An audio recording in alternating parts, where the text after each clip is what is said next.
All right, so welcome to another deep dive. Excited to be here.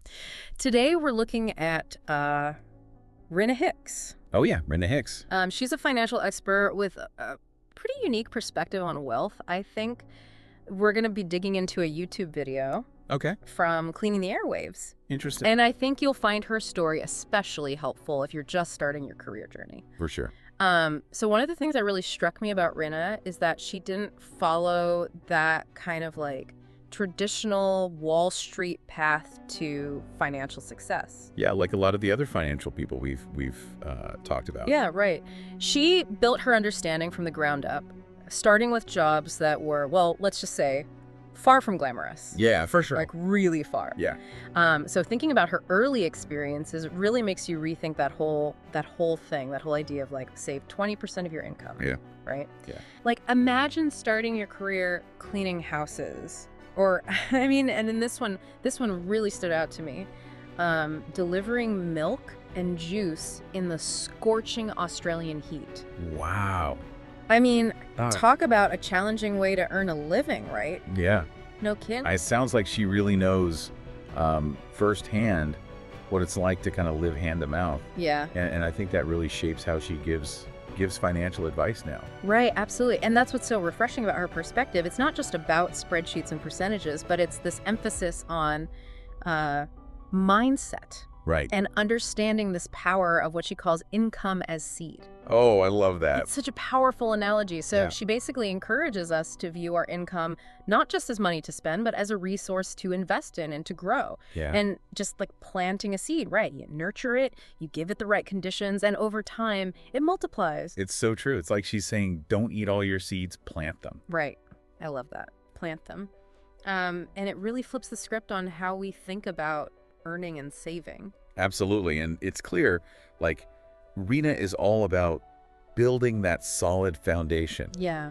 for long-term financial stability, for freedom. Right, right. And she really pushes, like, creating wealth that works for you Yes. rather than you working for it, Yes, 100%. you know? And this brings us to another key point that she makes about resisting that trap of social comparison, Oh, yeah. especially when it comes to material possessions. She uses the example of like, judging someone's wealth based on the car they drive, Yeah. and pointing out that often true wealth, it's not visible. Right. It's not flashy. Yeah, and especially, in today's world where we're just constantly bombarded Oh my gosh. with images of success, material wealth. On social media, it's Yeah. so easy to fall into that comparison game. Yeah. And start chasing those things that might not even truly matter to us. Right. And Rena really challenges us to define success on our own terms, not based on external validation. Right. Not on what others have. Right, or what we think other people think we should have. Yeah, exactly. She encourages delayed gratification and Yeah. focusing on building a life that aligns with our values, not just our desires. Exactly. Yeah. So speaking of values, Rena's own definition of wealth is very much rooted in purpose. Yeah. She talks about wanting to finance her vision and her goals while also providing for her children's future. Right. It's clear that for her, it's not just about accumulating money, but about using it as a tool to create positive impact. Yeah, it's more about leaving a legacy, Right. Right, not just a financial inheritance, but a legacy of impact. Yeah, of positive change. Of positive change. And it's interesting how this connects back to that income as seed analogy. Oh, yeah. Right? Like the harvest you reap, it benefits not just you, but your family, your community as well. That's so powerful. It's that ripple effect. It is. And in the interview, the interviewer actually asks Rena about her faith Yeah. and how it might have, influenced her values. Yes. I was curious about that too. It seems like her faith journey is really intertwined with her views on money and impact, Yeah, for sure. how she uses her resources. Well, and she talks about her faith journey a little bit and how it kind of informs her perspective on using her financial success to help others and kind of fulfill a larger purpose. Absolutely. Yeah. And it makes you wonder about the role our own personal beliefs and values play in shaping our relationship with money, right? Totally. If our income is seed, what are we planting it in? Yeah, that's such a great question. What kind of harvest are we hoping to reap? Not just for ourselves, but for the people around us. Exactly. And what would a wealthy life even look like? based on our own unique values and aspirations. Right. Like, what does that mean for us personally? Exactly. And how do we resist that temptation to chase someone else's definition of success? This is really making me think about my own financial goals and what truly matters to me. For sure. I think that's the beauty of Rinna's message. It's not just about, financial strategies or tactics, but it's about aligning your financial decisions with your values Yes. and creating a life that feels, prosperous Yeah. and purposeful. Yeah. You know? It's like she's giving us permission to define success on our own terms. Totally. And that's pretty powerful. It is. It's interesting how Rinna challenges that traditional advice about saving a certain percentage of your income, Oh, yeah? especially when you're just starting out. Right. Especially then. Like, Yeah.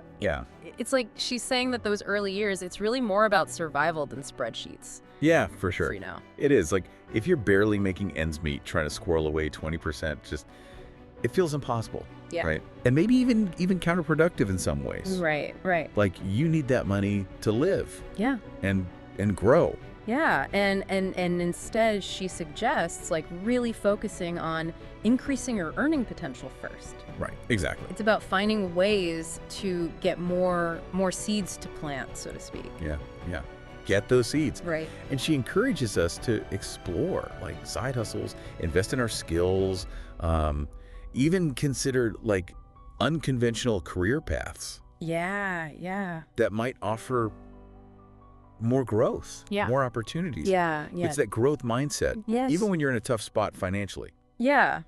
It's not about being reckless with your spending, but Yeah. it's being strategic and always looking for ways to level up. Absolutely. And I love how this ties into her point about delayed gratification. Oh, absolutely.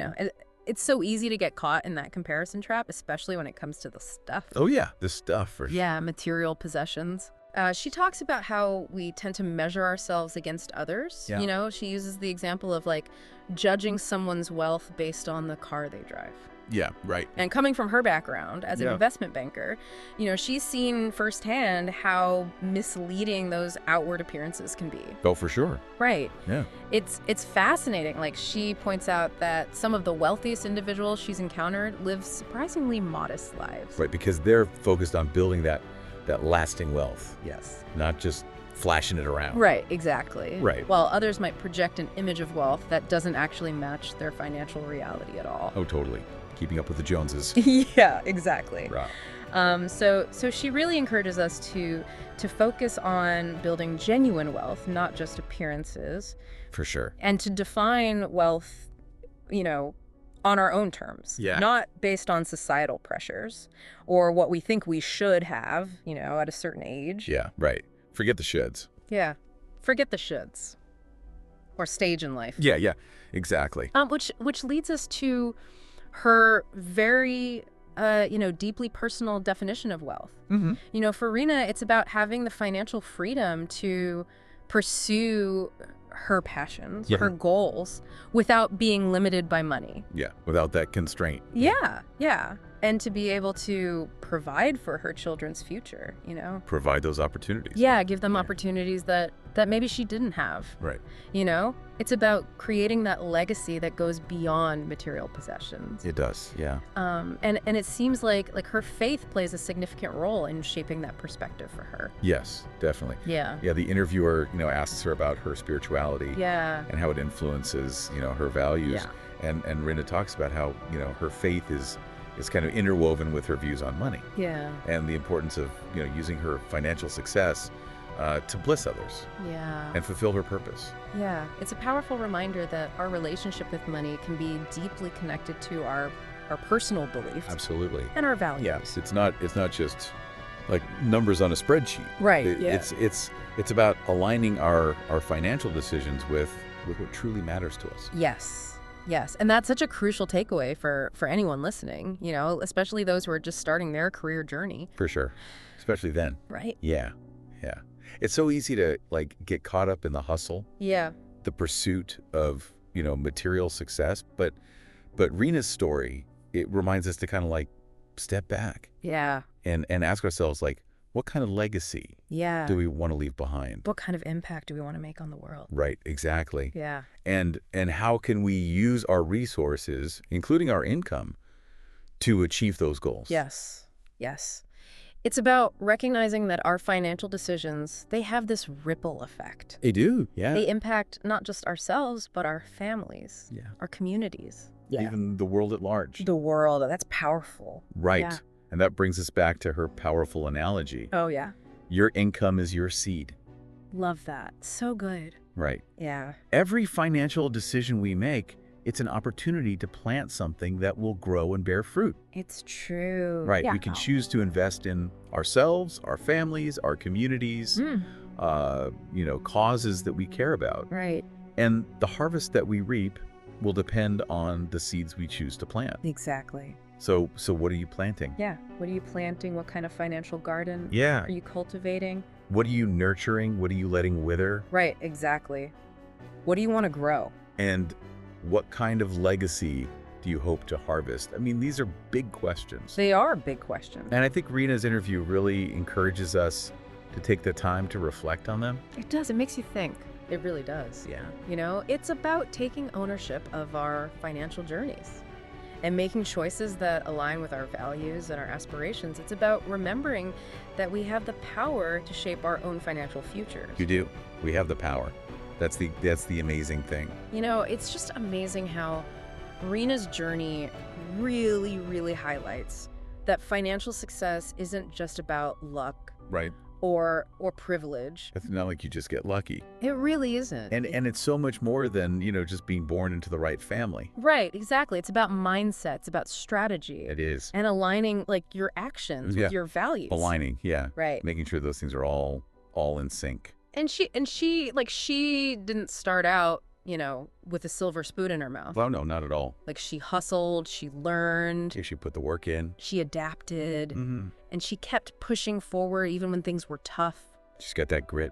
She does. She's got that resilience. Yeah. And that determination, that's what ultimately allowed her to create the life that she envisioned. Exactly, and that's something we can all learn from. Yeah. No matter where we are in our financial journey. Absolutely, yeah. It's never too late to start planting those seeds That's true. for a brighter future. It's never too late for that. And I think, one of the most valuable takeaways from Rena's interview is her emphasis on surrounding yourself with the right people. All the right people, for sure. She talks about the importance of having mentors. Mentors. Advisors who can offer guidance. Absolutely. And support, and she also warns against getting caught in that comparison trap. Oh, yeah. Especially When it comes to money. when it comes to money. It's so easy to get caught up in that whole keeping up with the Joneses thing. But it can really lead us down a path that doesn't really align with what we actually want. Yeah, and Rena encourages us to, define success on our own terms. Exactly. Right. On our own terms, not based on what other people are doing. Yeah. Or what society says we should be doing. Right. It's about finding your own path, Yes. staying true to your own vision, and building that support system that encourages you to pursue your dreams, Yeah. without judgment. Without judgment, without comparison. Like comparison, yeah. It's about recognizing that everyone's financial journey is unique, and there's no one-size-fits-all approach to success. Exactly, there isn't. Right. So as we wrap up this deep dive into Rena Hicks' insights, I wanna leave you with this thought. Oh, I love a good thought to ponder. Right. If your income is seed, Ooh, love it. what are you planting it in? What are you planting? Yeah. What kind of financial garden are you cultivating? What are you nurturing? What are you letting wither? Yeah, what are you giving your attention and energy to? Right. Is it the things that really matter to you? Exactly. And what kind of legacy do you hope to harvest? Yeah, that's a powerful question. These are big questions. They are. And Rena's story just reminds us, I think, that we all have the potential We do. to create a life of abundance and purpose. Of abundance and purpose, yeah. But it starts with a shift in mindset. Yes. Right? A commitment to growth. A commitment to growth. And a willingness to plant those seeds, nurture them, and watch them flourish. And watch them flourish. Love it. So go out there, plant your seeds. Plant those seeds. And create the financial future that you envision for yourself and for those you care about. That's right, and thanks for joining us on this deep dive into Rena Hicks's inspiring journey. Yes, thank you. And her unique perspective on wealth, work, and purpose. We hope you found it insightful and empowering. And we will see you next time for another deep dive into the world of knowledge and ideas. Until then,